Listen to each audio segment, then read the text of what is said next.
né? 2 horas, abrindo a feira. Então eu sou professora Renata, sou professora na PUC, na área de confeitaria e algumas outras disciplinas, tá? A minha paixão mesmo é muito a confeitaria, gente. Então por isso que eu escolhi esse tema para essa primeira aula. E esse bolo, ele é muito envolvente por questão da história dele, por esse colorido. E eu pensei, vou fazer, escolher essa temática e acredito que iria chamar atenção, e pelo jeito chamou bastante atenção, né? Então o que a gente vai fazer hoje é a montagem de um bolo, tá? Então como a gente não tem uma estrutura aqui de uma cozinha, para ter um forno, para fazer, né? Não tem todo o tempo, então vai ser assim meio Ana Maria Braga, entre aspas, né? Eu vou fazer aqui a massinha para vocês verem o processo, a textura, e depois eu tenho um pronto que a gente vai montar, e daí os cupcakes para a gente fazer a degustação, tá? Então começando ali, eu coloquei a receita, tá? Então, para quem sabe um pouquinho de confeitaria e para quem não conhece, eu vou utilizar poucos termos técnicos, mas vou explicar um pouquinho de como funciona essa massa, tá? Então ela é uma massa que a gente chama de massa cremosa, e é uma massa que ela vai bastante manteiga. Então a gente tem ali 225 gramas de manteiga, ela vai bastante açúcar também e ovos. Então essa primeira mistura que eu vou fazer é o que a gente chama de método cremoso. Volta só um pouquinho. Então eu vou bater primeiro a manteiga com açúcar, tá? Que é um passo que eu já adiantei um pouquinho aqui. E daí eu vou adicionar os ovos. O que é importante? Eu bater a manteiga com açúcar até ela ficar bem cremosinha, assim, tá? Vou bater, bater, bater, bater. A manteiga é legal que ela esteja em ponto de pomada, que a gente chama, que é aquele ponto que a manteiga tá cremosa, tá? Não dá pra eu tirar ela da geladeira e já colocar. Quero substituir por margarina, posso substituir? Dá pra substituir por margarina, tá? A textura vai ficar bem parecida. E só a margarina, na verdade, ela é um pouco mais barata, então dependendo, às vezes, quem faz para vender, precisa de um custo mais elevado. Pode usar margarina, tá? Substituir na mesma proporção. Então eu bati aqui manteiga e açúcar, daí eu vou adicionar os ovos agora. Então eu vou utilizar 2 ovos, porque eu estou fazendo metade da receita, tá? Ali seriam 3 ovos.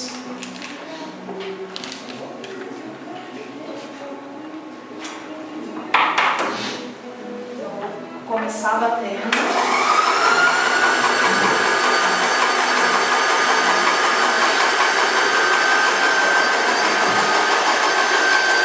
Aí eu espero ele incorporar bem para eu colocar o próximo. Vou fazer um pouquinho de barulho, tá?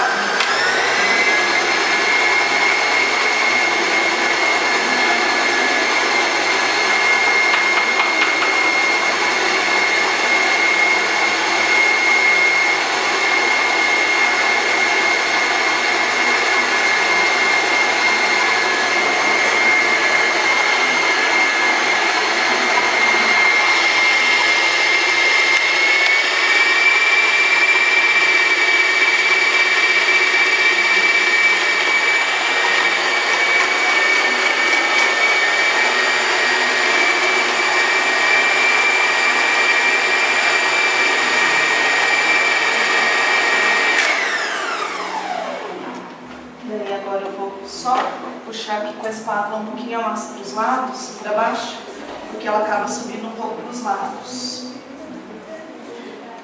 Aí eu fui fazer lá em casa a massa e comecei, a hora que eu coloquei os ovos, ela ficou com uma cara toda talhada, assim, normal, tá, gente? Ela vai talhar um pouquinho por conta das claras, mas depois, quando a gente for adicionar a farinha, os outros elementos secos, daí ela vai homogeneizar novamente.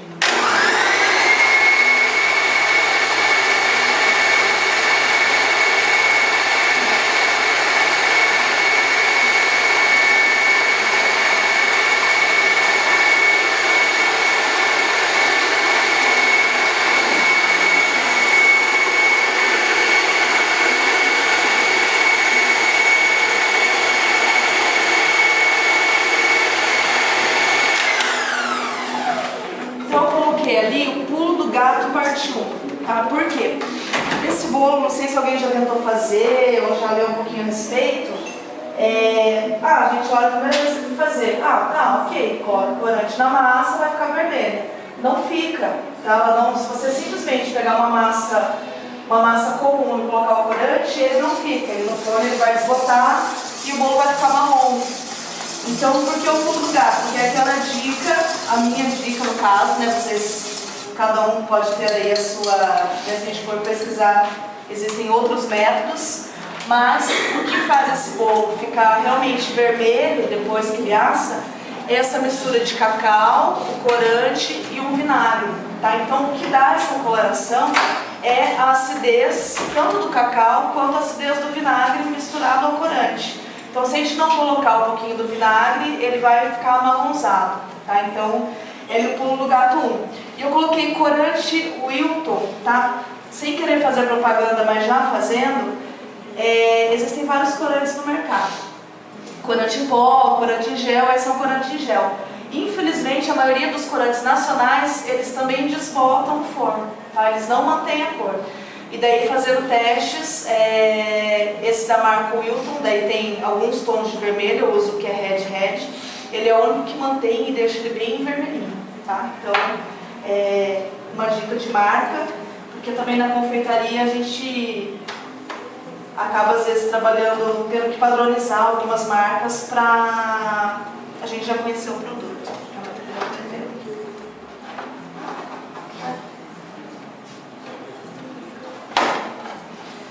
Então aqui, gente, ó, eu poderia bater mais, tá? Só não ficar batendo, pra gente não se estender muito e não ficar muito barulho pra vocês. Mas ela tá com aquela carinha meio talhada que eu falei, ó. Tá? A manteiga ela não tá incorporada completamente com os ovos, mas agora a gente vai homogeneizar a massa. Então o que eu tenho aqui? Eu tenho uma mistura cacau com a farinha de trigo, tá? Então eu poderia ou já misturar o cacau na farinha ou misturar o cacau no corante, tá? Poderia haver essa variação, ela não vai dar diferença ali no final. Aqui eu já vou colocar nessa massa líquida o corante, tá? Então vou colocar aqui uma colher de corante.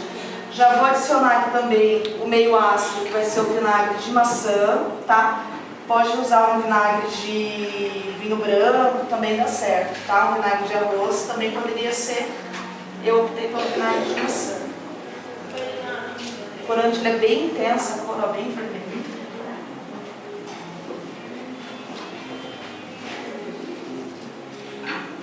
Então vou colocar aqui mais ou menos meia colher para essa quantidade de massa que eu estou fazendo.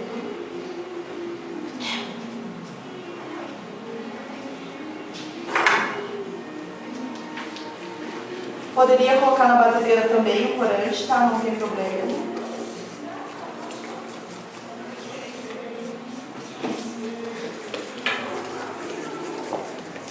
Ó, a massa já ficou bem vermelha, tá? Ele ficou um vermelho bem vivo. Vou colocar aqui nesse momento também a essência de baunilha, tá? Então esse é um bolo que ele não é um bolo, ele é um bolo mix, né? Ele é meio chocolate, meio baunilha, tá? Então ele não tem nenhum sabor intenso de chocolate, porque vai um pouquinho de chocolate. E ele também não tem um sabor intenso de baunilha, porque ele vai só um pouquinho de baunilha. Então o charme dele mesmo é a cor, e daí a cobertura, que a gente vai falar um pouquinho depois. Então vou colocar aqui um pouquinho da essência de baunilha.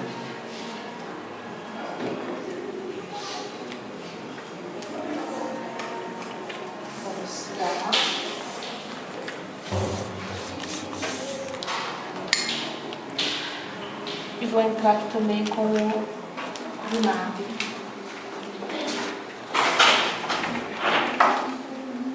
A gente trouxe todos nos saquinhos para ficar mais fácil.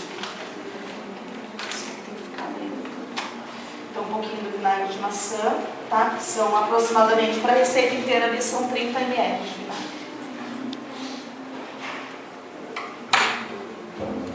Vai 10 ml, fazendo um terço.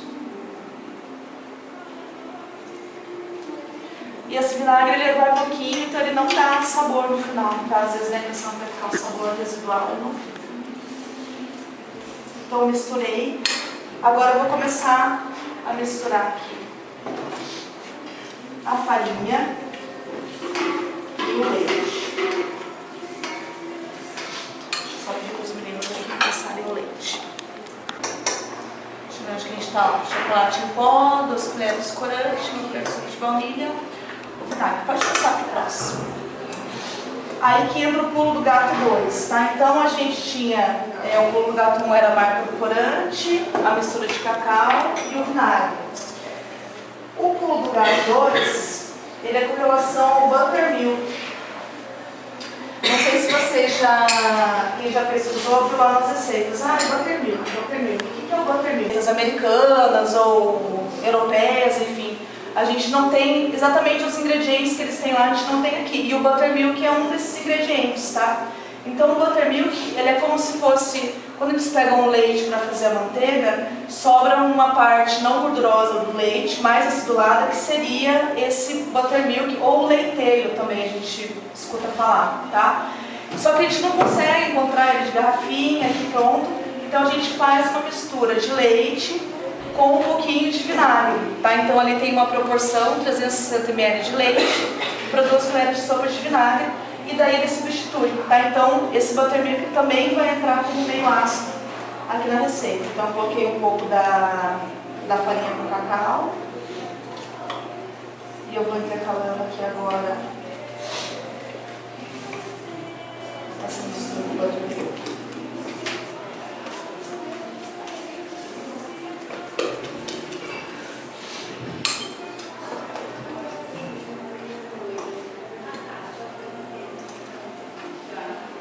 Então o que vocês vão conseguir ver aqui vai ser mais a cor da massa, porque a textura final, exatamente como ela deveria ser, é mais difícil que aquilo que eu falei. A gente teria que bater por uns 15 minutos, às vezes, a massa, tá? Uns 10 minutos, pelo menos, aquela primeira etapa.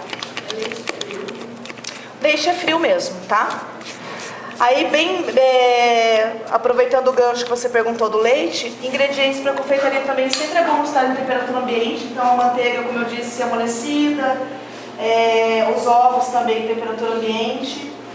O leiteiro seria o que? Desculpa, o leiteiro seria o quê? Ele é uma parte do leite, tá? Nessa receita, daí a gente usou como se fosse o leiteiro, né, o leite com um pouquinho de vinagre. Tem alguns preparos que eles colocam também iogurte, tá? Tipo uma coalhada, que também dá mais ou menos um resultado parecido, né? Seria o leiteiro, né? Esse seria o leiteiro, tá?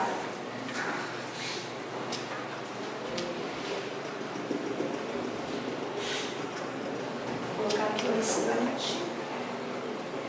Daí, para a montagem desse bolo, eu posso fazer, por exemplo, cupcakes, mini cupcakes, que são os mini bolos. Posso fazer finalização de pasta americana, posso fazer o bolo recheado, tá? Então, independente da apresentação, né, o charme seria a cor da massa. O que a gente vai fazer, montar hoje, é um bolo que a gente chama de naked, que é um bolo que não vai cobertura. E eu acho interessante para essa massa fazer o naked justamente para que fique aparecendo, né, o charme dele, que é a cor avermelhada. Finalizando já de misturar o leite.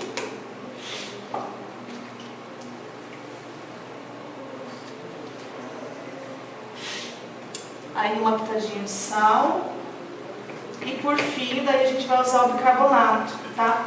O bicarbonato, ele também é um elemento que vai ajudar a segurar um pouquinho a cor, tá? Ele vai realçar e segurar um pouquinho a cor. Então a gente usa o bicarbonato ao invés do fermento químico, né, do Royal, que a gente usa geralmente em bolo, somente o bicarbonato. Deixa eu pôr só mais um pouquinho de corante. Ó, pra você ver como é forte, tá até minhas mãos já estão aqui manchadas de corante.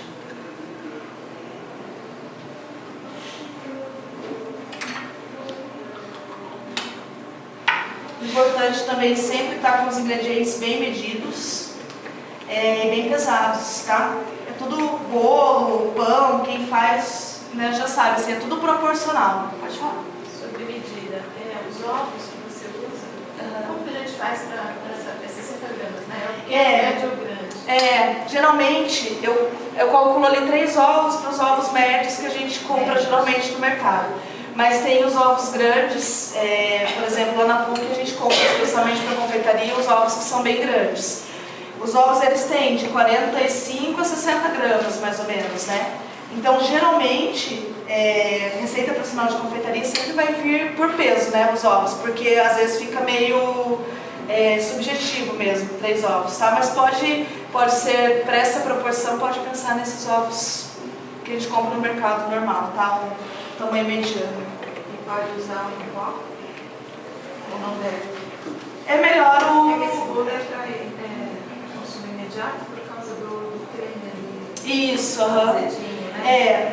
Então ele, até a massa, na verdade a massa até como ela é cremosa, ela tem uma durabilidade maior, mas por conta do creme, né, já não, a durabilidade seria uns 2 dias, daí já começa a não ficar legal. Ó, então a massa aqui agora, bem vermelhinha, então é bem cremosa. Então vou pôr uma pitadinha de sal e vou colocar o fermento, tá? Seria no caso aqui o bicarbonato. O fermento então a gente também coloca geralmente por último, porque tanto o bicarbonato quanto o fermento eles começam a agir com a umidade da massa. Então se a gente coloca muito no início, a massa já começa a fermentar e daí a hora que a gente coloca para assar, né, coloca no forno, o fermento já perdeu parte ali do poder dele de crescimento.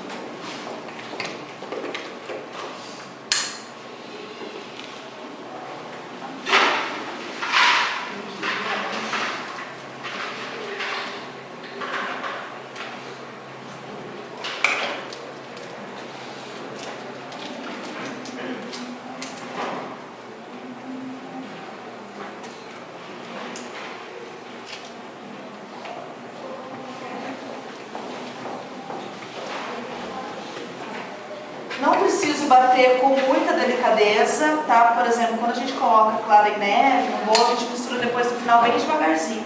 Nesse caso não precisa ser tanto, tá? Porque eu não tenho uma aeração, né? Que veio das claras, nada nesse sentido. Então a gente só não bate na batedeira para não bater em excesso a massa, para não começar a desenvolver o glúten da farinha. Por isso que eu misturei na mão.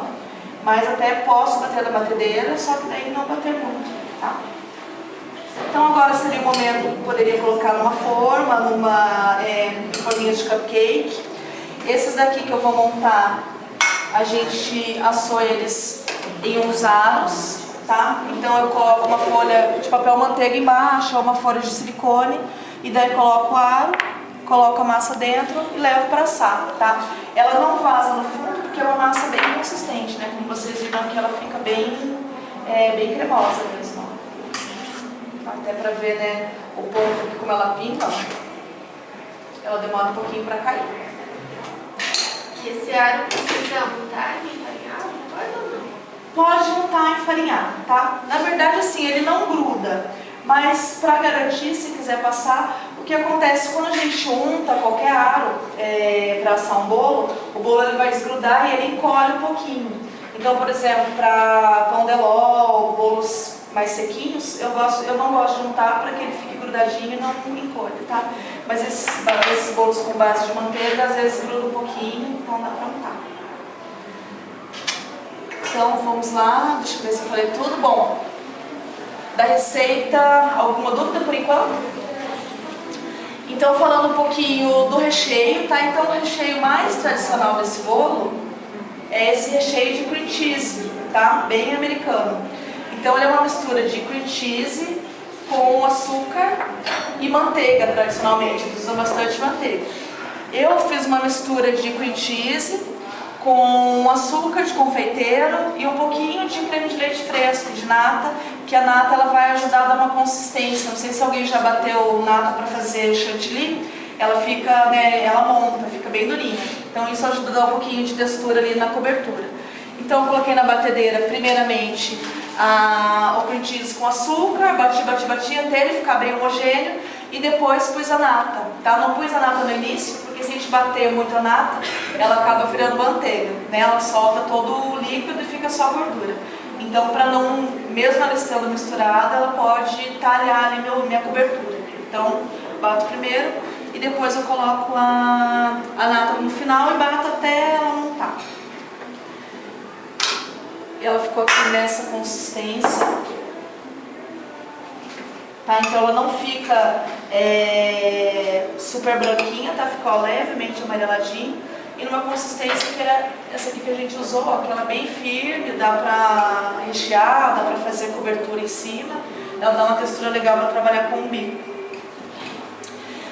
Pode passar ali, deixa eu ver. Ah, então daí aqui eu coloquei algumas imagens, tá? De opções que a gente poderia montar. Então ali os mini cupcakes, aqui recheado, e até o legal dessa cobertura do cream cheese é que ela dá um contraste de cor daí na hora da montagem. E ali que eles usaram como base, ó, então também existe essa possibilidade.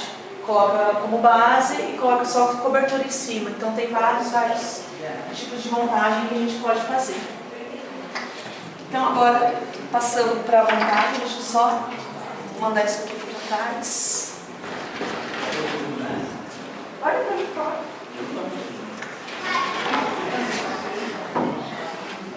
Então, passando para a parte da montagem, como que eu fiz esse bolo? Então, eu fiz a massinha, coloquei essa aí em 3 aros diferentes, 3 aros iguais. E coloquei mais ou menos aqui uns 2 dedos de massa no máximo, tá? Assei, forno médio, 180 graus, deu uns 30, 35 minutos, os cupcakes uns 20 minutos. E daí eu tive 3 bolinhos depois disso daí, que foram, um foi esse daqui, e daí esses outros 2 bolinhos mais baixinhos aqui. Tá, percebe que a cor dele fica bem vermelhinha. O que eu vou fazer? Eu posso pegar a faca. Faca de bolo. De pão, né?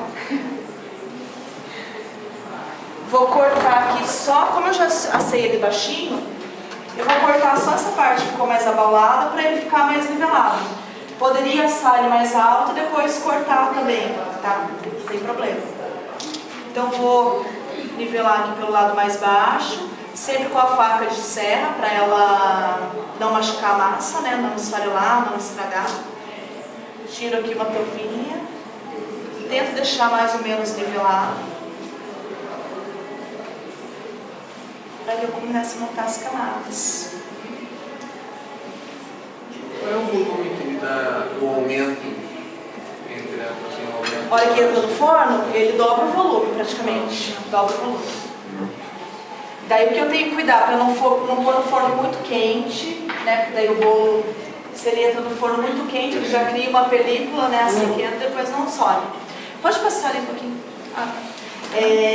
Então a tendência é que dobre o volume. Tá?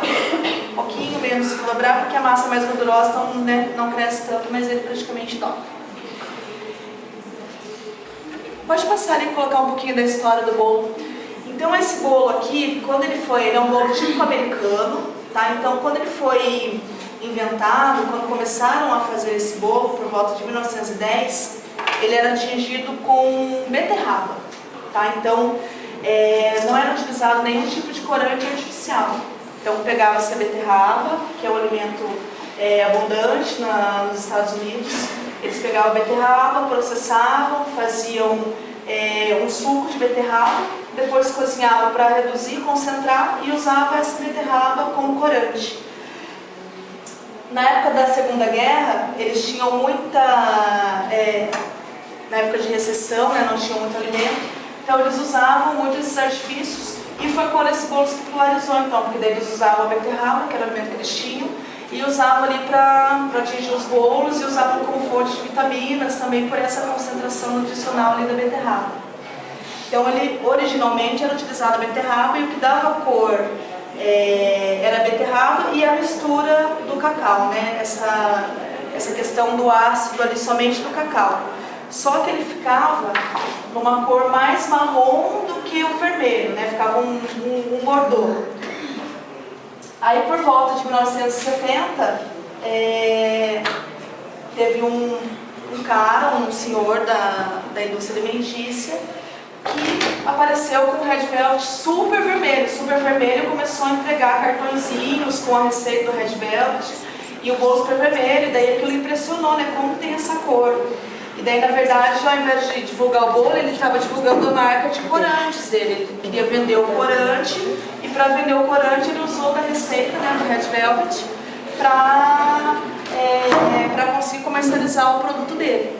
Foi daí então que começaram as camadas. Ó, depois eu devo completar um pouquinho de recheio ali lá de baixo. Daí como que eu vou fazer o acabamento dele? Eu vou usar frutas vermelhas, tá? Que é um acabamento que vai agregar bastante valor, né, ao bolo, fica bonito. Só que assim, pensando sempre nessa questão de valores, de venda, a gente foi comprar as frutas, elas não estão na época, então são bem caras, né? Então o morango, por exemplo, já está mais acessível. Então também tem que pensar um pouquinho nisso, né? Digo mais para quem vai vender, porque às vezes a gente não consegue colocar ali no nosso preço de venda esse valor que a gente gastou ali para fazer o produto. Então eu vou pegar aqui um saco de confeitar para fazer acabamento. Saco de confeitar a gente consegue hoje comprar esses descartáveis. A gente tem alguns de silicone, a gente tem diversos materiais e modelos, né? Então esse boom aí da gastronomia que a gente tem hoje em dia, na verdade, ajudou bastante, porque a gente tem muito mais elementos para utilizar, tanto utensílios, equipamentos, revista, livro, né? De forma muito mais acessível hoje em dia. Sempre viro aqui a boca do meu saco para fora.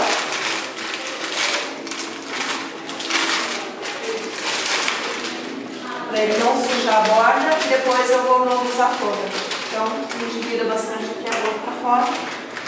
Esse recheio não é muito mole, mas eu posso dar uma torcidinha para que quando eu coloque aqui o conteúdo em cima não vaze lá embaixo. E daí eu vou colocar aqui a recheio. Também vai ser parte da cobertura.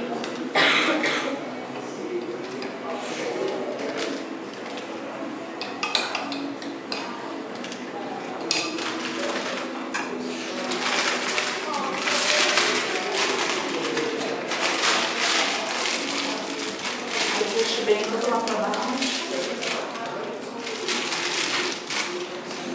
Vou apertar um pouquinho para tirar o ar. Daí eu vou fazer uma bordinha aqui, como se fosse uma muretinha para guardar minhas frutinhas na frente.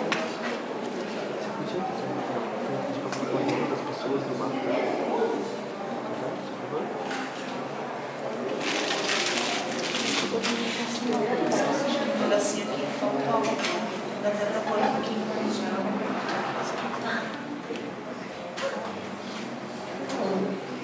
E daí eu vou acomodando as frutas aleatoriamente aqui. Então eu posso, por exemplo, pôr umas amoras. A gente está usando amora, framboesa. Só descongelou? Você preparou? Comprei fresca. Porque se a gente comprar ela congelada, na hora que descongela ela acaba meio que derretendo, né? Ela perde a textura. Então poderia, se eu tiver só congelada, eu posso fazer uma geleia, alguma coisa nesse sentido. Mas para usar assim para finalização é melhor que seja fresca mesmo. Então vou colocando aqui as frutinhas. Posso pôr uns moranguinhos também aqui em pé. Aí fica bem a critério de como quer finalizar. E as frutas vermelhas são charmosas, então combinando também já com a cor do bolo. Então elas já dão um acabamento bem bacana. Outra opção legal é colocar nozes, noz pecan, por exemplo, dar uma caramelizadinha nelas. E colocar no acabamento, fica bacana. Deixar os meus no caminho.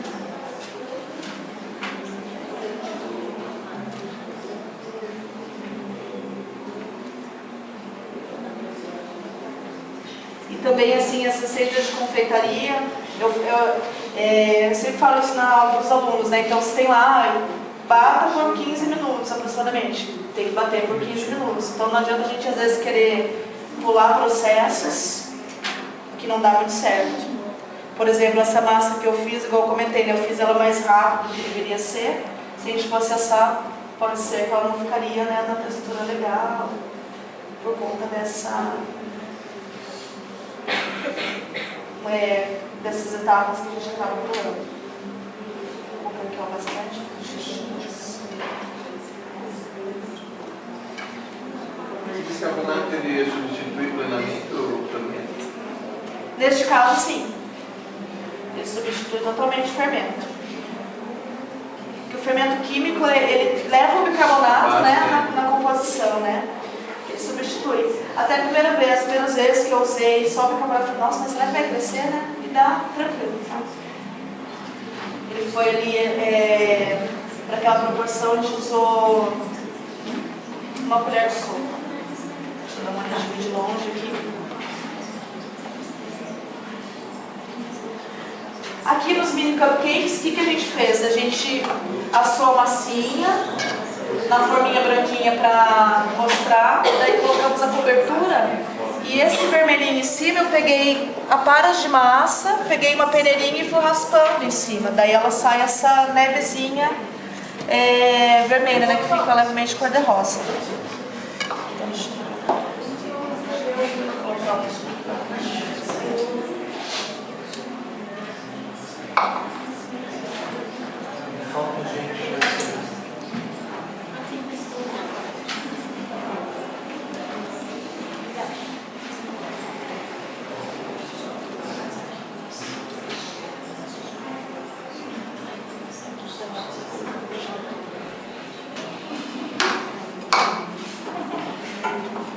Só dar uma limpadinha no prato.